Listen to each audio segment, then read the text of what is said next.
This person on your screen is John Mahama, the Ghanaian president, of course. So at the recent United Nations meeting, Ghana's president, John Mahama, told powerful Western countries that they owe Africa for centuries of hurt. So at the United Nations General Assembly, President of Ghana, John Mahama, stood before the United Nations, of course, with all eyes watching him.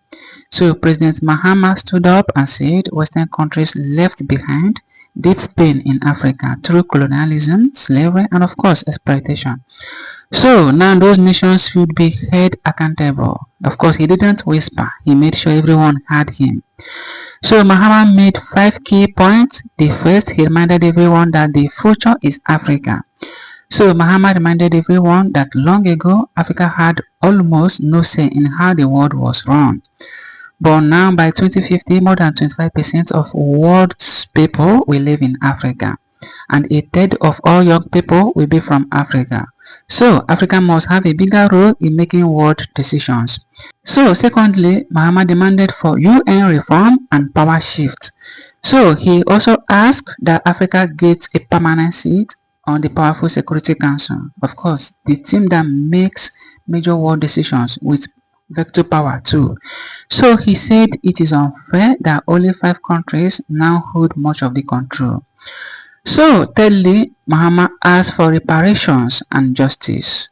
Of course, Mahama also talked about reparations, asking for compensations for slavery, colonization, stolen resources, and missing cultural artifacts.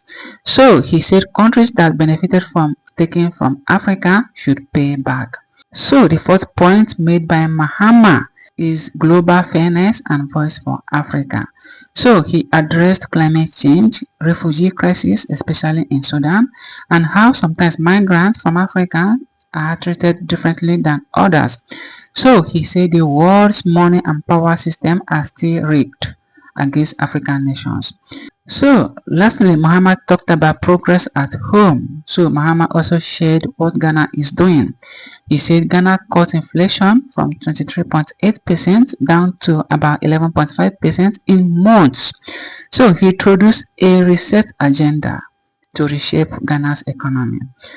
Okay, so ladies and gentlemen, why is this speech a big deal? Of course, first, it is loud and clear.